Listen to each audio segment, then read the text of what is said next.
8 Japanese fighters close in. No clouds. No cover. Just open sky and geometry. The P-38 pilot doesn't dive. He doesn't run.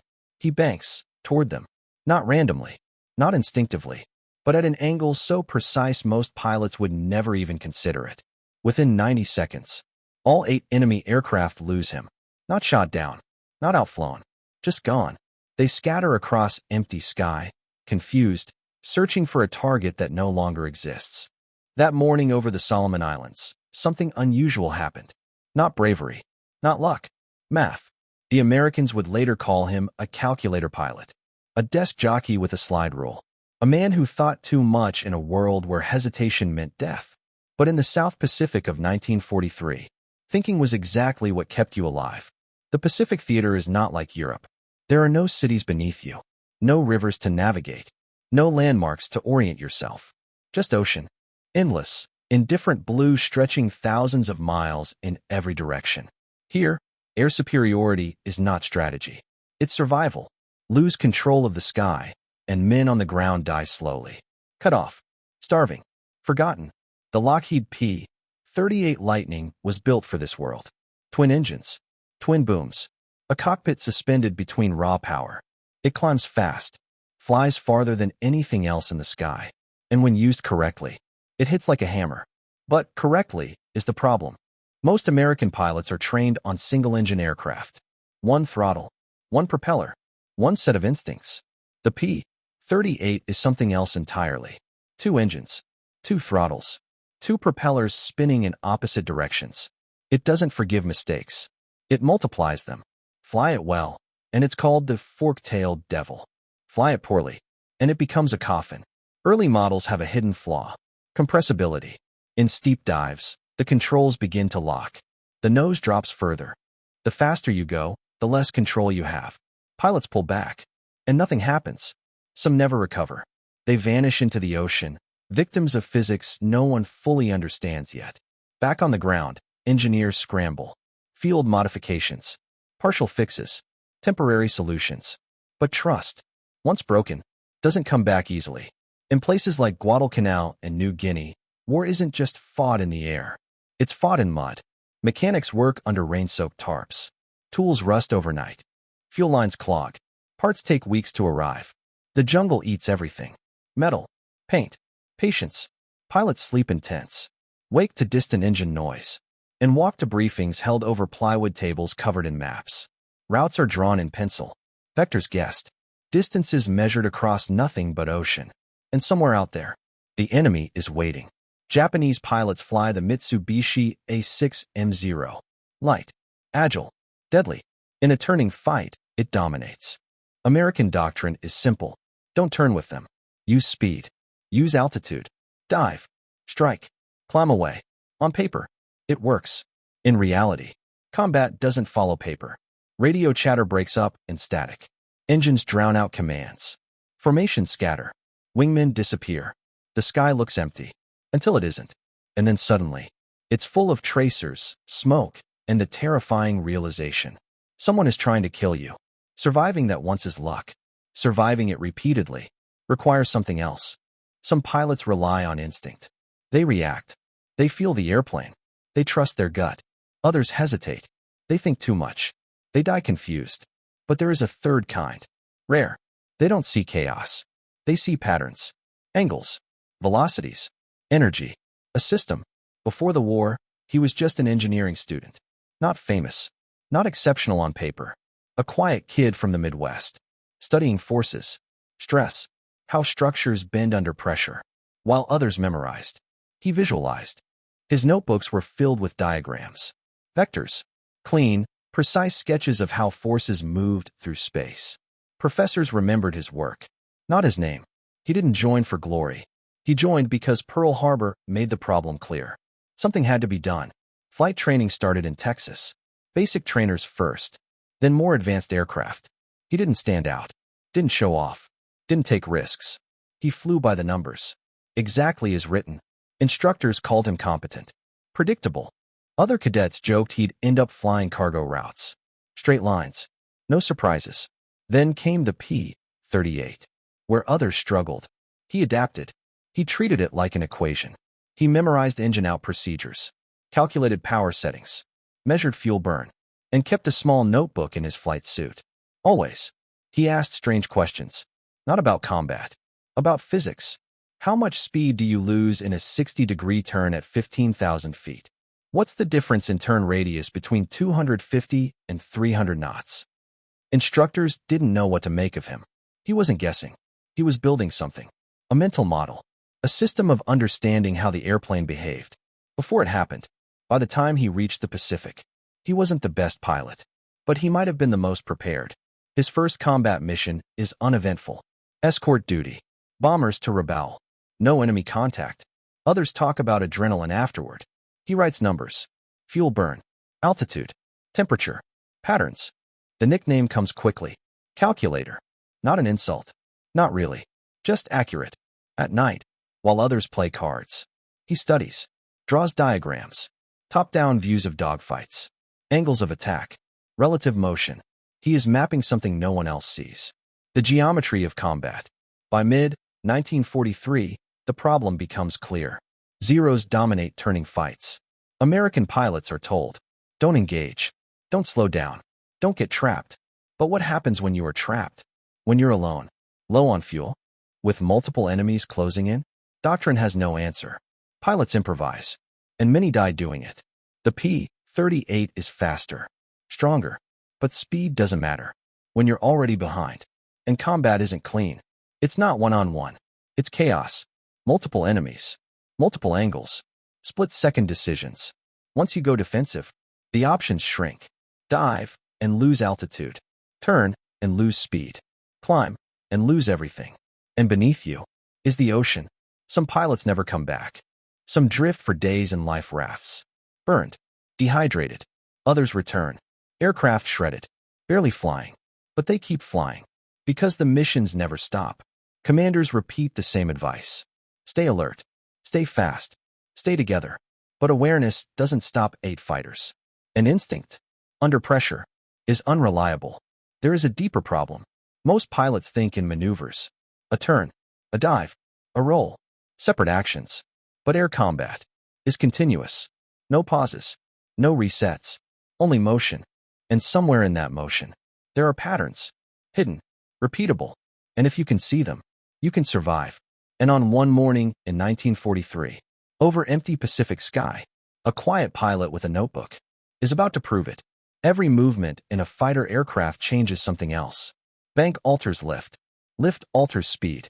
Speed alters altitude. Altitude becomes position. Position becomes opportunity. Opportunity becomes a firing solution. Air combat is not a sequence of maneuvers. It is a continuous equation. A calculus problem unfolding at 20,000 feet, with guns. The calculator pilot understands this before most others do. He begins to notice something subtle, something most pilots never think about. When a Zero chases a P-38 through a turn, the Japanese pilot isn't reacting randomly. He's predicting. The Zero pilot keeps the target inside his gun sight. He leads the turn. He fires not where the lightning is, but where it will be. That prediction depends on one assumption. The target will continue moving along the same curve. Constant bank, constant speed, predictable geometry. Break that assumption, and the entire sight picture collapses. The calculator pilot starts wondering, what happens if the turn suddenly changes plane? Not tighter, just different. Instead of pulling harder through the same arc, you roll, shift the axis of motion, unload the elevator, move into a completely new vector. For a fraction of a second, the attacker's brain is wrong. His reflexes are wrong. His gun sight is wrong. And that moment of confusion matters. Because reacquiring a target takes time. And time, at 300 miles per hour, becomes distance. Distance becomes survival. The problem is simple. No one teaches this. It isn't in the manual. Suggesting it sounds ridiculous. You're supposed to avoid dogfighting, not invent new ways to do it. But the idea keeps nagging at him. If the real problem is predictability, could survival come from calculated unpredictability? At first, it's just a theory, a hypothesis without proof. And the Pacific isn't exactly a safe place for experiments. The argument begins inside the squadron's ready tent. 2 pilots have died that morning. Both were bounced by Japanese fighters. Both tried to dive away. One hit compressibility and never recovered. The other vanished trailing smoke toward an empty patch of sky. The mood is dark. Pilots sit in folding chairs, helmets on the floor, sweat and exhaustion hanging in the air. The intelligence officer repeats the standard advice. Maintain speed. Stay in pairs. Don't get slow. The calculator pilot speaks. Quietly, carefully. He suggests diving away isn't always the answer. That sometimes changing the plane of motion, using roll and load factor, could break an attacker's tracking solution. He mentions angular rates, sight picture disruption, human reaction lag. The tent goes silent. Then someone laughs. A veteran pilot with 4 confirmed kills shakes his head. This isn't engineering school, he says. This is combat. You don't think. You react. The zero turns tighter. End of story. Others nod. Trying to outmaneuver a zero horizontally is suicide. Everyone knows that. The squadron commander finally steps in. A tired captain with the look of someone who hasn't slept properly in weeks. He respects the thinking. But doctrine exists for a reason. Use speed. Use firepower. Don't reinvent the wheel. The meeting ends. The calculator pilot says nothing more. But he doesn't forget. Over the next week, he flies 5 more missions. Each time he experiments a little. Small things. Subtle things. A roll reversal after a dive. A brief inverted push during a turn. Just enough to test the idea. Slowly he begins to feel something new. The edges of what the airplane can do. The P-38's ailerons are heavy. Yes, but they still work. And when the aircraft rolls inverted, the elevator behaves differently. Almost like a horizontal rudder. The airplane moves in ways that don't exist in the training manuals. He tries explaining this to his wingman one evening. The wingman listens politely, then asks the obvious question. Have you ever actually escaped someone using this? The calculator pilot hesitates. Not yet. Then how do you know it works? He doesn't. But the math says it should. The wingman shrugs. Math didn't save the guys we lost. Fair enough. But math also built the airplane, designed the engines, calculated the fuel range. War is math, whether anyone admits it or not. The only real question is when you calculate. Before the fight, or during it. He knows he's different. Not part of the fraternity of natural fighter pilots. He doesn't have their swagger, their easy confidence. He's just a quiet guy with a notebook and an idea. But war provides endless data, and the Pacific is a vast laboratory. The breakthrough comes unexpectedly, during what should have been a routine patrol. For P-38 stumble into a group of Japanese fighters escorting a reconnaissance aircraft. The sky erupts. Aircraft scatter. Radios explode with static and shouted warnings. Within seconds, the calculator pilot finds himself alone. 4 zeros dive toward him. They attack from above. Classic position. Energy advantage. He breaks left, then snaps right. 1 zero overshoots. But 3 more close in. He doesn't dive. Instead he climbs. Then suddenly rolls inverted and pulls through, changing his flight path 90 degrees. The zero behind him fires. But fires where the lightning should have been. Tracers slice harmlessly through empty sky. He repeats the maneuver, this time rolling through a different axis. Another burst misses. The zeros are fast, but their pilots hesitate. The lightning moves in ways they didn't predict. He isn't dogfighting them. He's becoming something harder. An unsolvable target. His flight path stutters through 3 dimensions. Pitch, roll, throttle. Every movement disrupting their aim. The zeros chase, but none can settle the gun sight. 2 minutes later, they break off. Fuel, frustration. He never learns which. He lands shaking, adrenaline sour in his throat.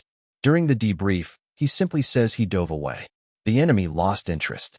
But that night, he writes everything down. Angles, timing, reactions. Maybe it was luck. Maybe it wasn't. 3 days later, he gets another chance. A fighter sweep over New Britain. The goal is simple. Provoke Japanese fighters. Force an engagement. 16 enemy aircraft rise to meet them. Zeros and Oscars. The sky becomes chaos. The calculator pilot stays with his element leader. They dive on 2 Oscars. Machine guns roar. 1 enemy fighter begins trailing smoke. But the victory lasts seconds. He glances over his shoulder and sees trouble. 8 zeros. High. Fast. Rolling down toward him. His element leader orders a split. Standard tactic. Each pilot breaks opposite directions. The calculator pilot breaks right, levels briefly, then pulls into a climb. He watches the zeros commit. 5 chases leader. 3 turn toward him. Then 4. Then, all 8. His leader disappears. Either safe or dead. There is no time to think about it. He is alone. 8 zeros. Open sky. No clouds. No help. His fuel is good. His engines are strong. And despite the pounding in his chest, his mind is clear. The first pair dives. He breaks left, then rolls inverted, and pulls through into a new plane 60 degrees off the original turn. The zeros fire. Where he should have been. Empty sky. The second pair adjusts. Coming flatter. Trying to lead him. He chops the throttles. Extends speed brakes for 1 second. Then slams power forward. And climbs. Airspeed drops. Then surges. The zeros flash past. Too fast to correct. For a moment, he is inside their turn radius. No shot. But no danger either. He keeps moving. Always changing. Never repeating. Rolling scissors. Vertical reversals. Flat turns that suddenly become dives. Then zoom climbs. Each maneuver breaks their solution. Each forces them to reacquire. He isn't following a manual. He's using the airplane's physics. Twin engines allow asymmetric throttle. Tightening turns briefly. Counter-rotating propellers remove torque, allowing simultaneous roll and pull. The lightning carves through the air like a twisting helix. Violent. Abrupt. Unpredictable. The zeros begin firing from farther away. Frustrated. Wasting ammunition. 1 pulls too steeply. Stalls. Drops out of the fight. 7 remain. They regroup. Trying a new tactic. A stern attack. 7 fighters in trail behind him. The first opens fire. And the calculator pilot makes his strangest move yet. He snaps the aircraft into a knife-edge turn, pulling with top rudder. The Lightning's flight path bends sideways. Almost impossibly. Tracer rounds streak past his canopy. And the Japanese pilots suddenly realize they are chasing something they cannot predict. The Lightning shudders in the turbulence of the enemy fighters rushing past him. Their propeller wash buffets the aircraft. For a moment, the cockpit rattles like loose metal. He reverses again. Then again. The G-forces tighten around his chest. His vision begins to gray at the edges. He grunts. Tightens his stomach muscles. Forces blood back toward his brain. 8 fighters had surrounded him only moments earlier. Now they are everywhere. And nowhere. They cannot pin him down. Every time they commit to an attack, he has already shifted into another vector. Another plane of motion. Another impossible angle. He is no longer a predictable target. He is a problem they cannot solve. 2 more zeros break away. Fuel. Frustration. Maybe both. 5 remain. This time they change tactics. Instead of diving one at a time, they spread out, trying to box him in. The calculator pilot sees the geometry instantly.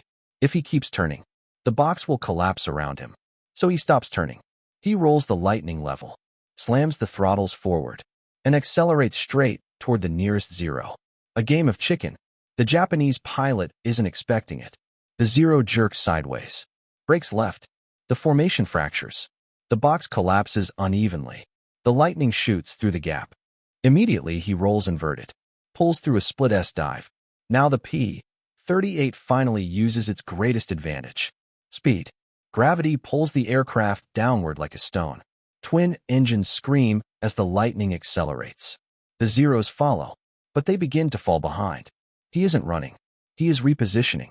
At the bottom of the dive, he levels out, then pulls upward again, converting speed back into altitude. The zeros that committed to the dive react slower.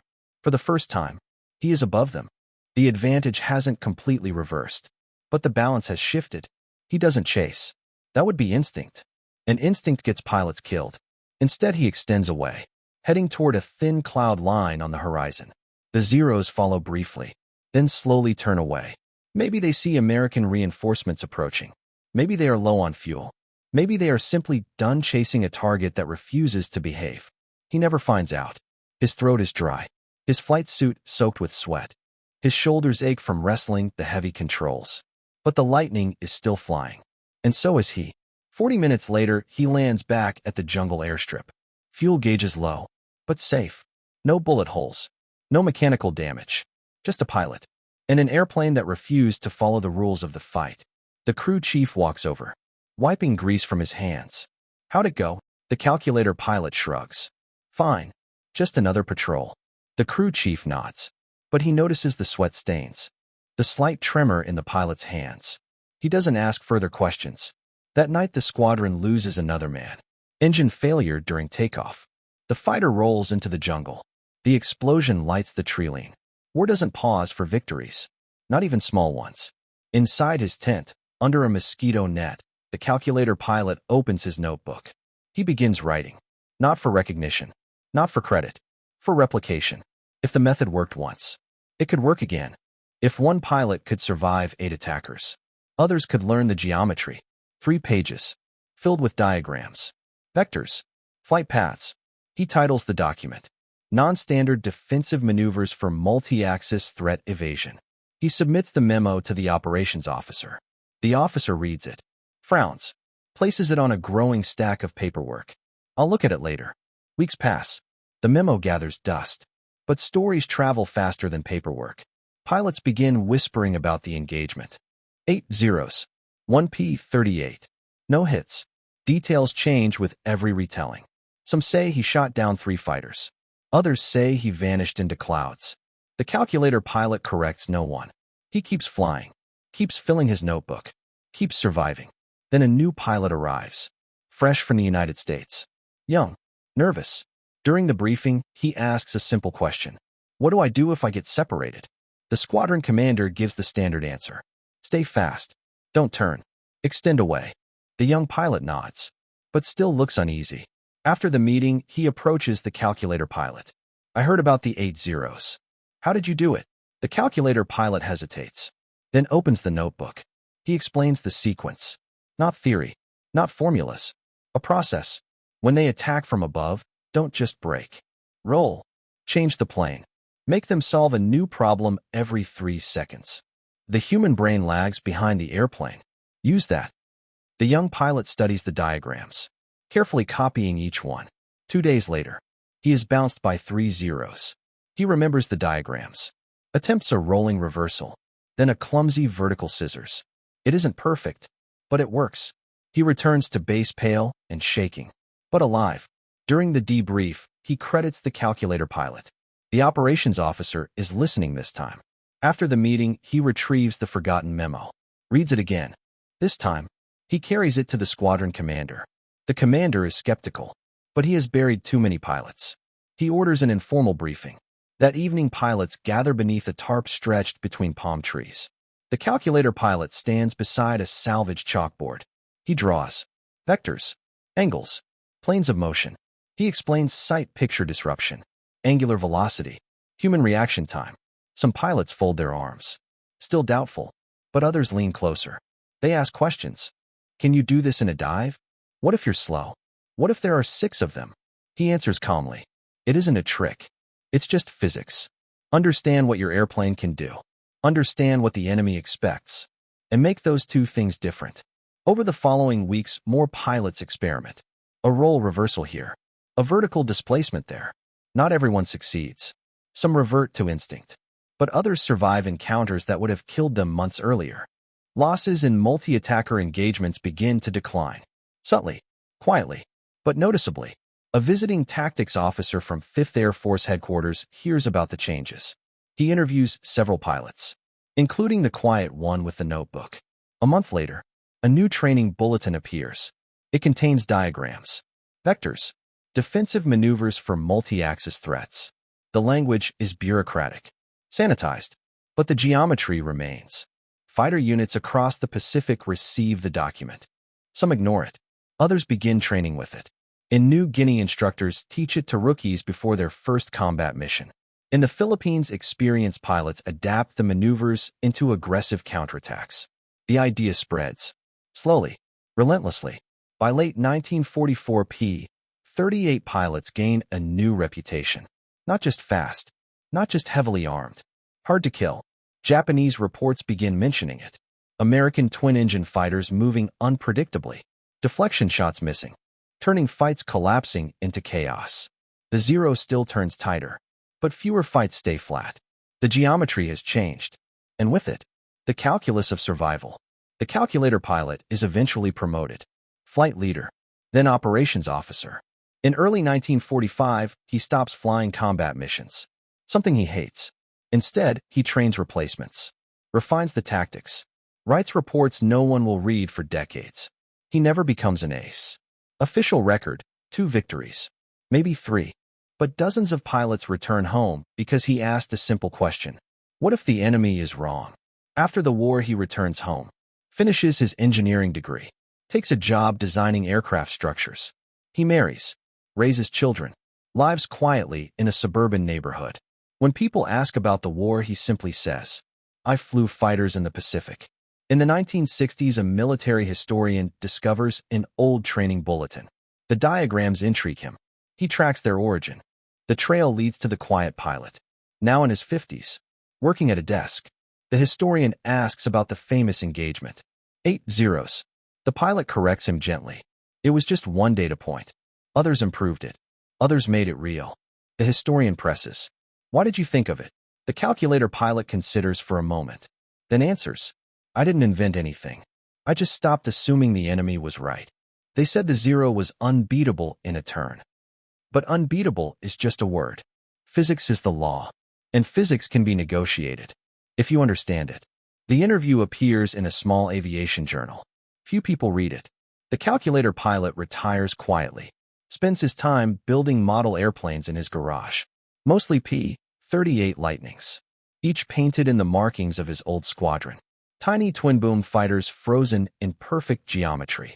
Because in the sky, at 300 miles per hour, survival was never about instinct. Years later, the war is gone. The noise, the fear, the sky filled with tracers and engines. All of it fades into memory. In a quiet garage somewhere in America, the calculator pilot sits at a wooden workbench. In front of him, a model airplane, AP-38 Lightning, twin booms, twin engines, carefully painted markings from a squadron no one remembers anymore. His hands are steady, precise, the same way they were decades earlier in the sky. His grandchildren wander in. They watch for a moment. Then one of them asks, Why do you like that plane so much? He pauses, looks at the model. It was a good airplane, he says. Complicated, but good. The children nod, lose interest, run back to their toys. And just like that, the story ends. For them, but not for the idea. In the 1980s, the Air Force begins rewriting how it thinks about air combat. New technology dominates the sky. Radar, missiles, electronic warfare. Fights happen beyond visual range. Targets destroyed before pilots ever see each other. But there is a problem. Technology fails. Missiles miss. And sometimes, fights collapse back into the oldest form of combat. Close, fast, unforgiving. Dogfights. Inside training rooms at the fighter weapons school, instructors study history. Not for nostalgia, but for patterns. Principles that survive changes in technology. Someone finds an old 1943 training bulletin. Another finds a forgotten article. A lesson plan is built. They don't mention a name. They don't talk about a quiet pilot with a notebook. They call it three-dimensional threat reaction. But the idea is the same. Disrupt the enemy's solution. Break predictability. Force the opponent to think. When he expected to shoot. Modern pilots now fly F-15s and F-16s. Faster, deadlier, infinitely more advanced than anything in World War II. But in a merge, in a chaotic turning fight, when missiles are gone, the rules don't change. Geometry still matters. The human brain still lags behind motion. And the pilot who understands both, the machine and the mind, survives. The calculator pilot dies in 1991. No ceremony, no headlines. A small obituary in a local newspaper. Survived by his wife, 3 children, 8 grandchildren. Veteran. Aerospace engineer. Nothing more. No mention of 8 zeros in open sky. No mention of the memo. No mention of the lives saved. His model airplanes are packed into boxes. Some are donated. One P-38 ends up in a small museum display. A simple placard reads, Built by a veteran. No name, no story, but the idea remains. Not in monuments, not in books, in something quieter, in ready rooms, in training briefings, in the conversations between instructor and student. Past not as history, but as instinct shaped by understanding. A truth that survival in combat is not just courage, not just skill, but thought. That in the moment when fear takes over, when the sky fills with enemies, When instinct screams to react, the mind can still choose something else. It can choose logic. It can choose geometry. And that choice, made in fractions of a second, can be the difference between life and death. The war took millions. His contribution saved dozens, maybe hundreds, in the scale of global conflict. A rounding error. But to those who lived, to the families they returned to the children they raised, it was everything. He understood something most never do. War is not the absence of thought. It is the ultimate test of it. And in the chaos, in the noise, in the fear, there is still room for clarity, for calculation, for one decision, made at exactly the right moment. The P-38 is long gone now, scrapped, forgotten, and the notebook, filled with diagrams, angles, and numbers, thrown away.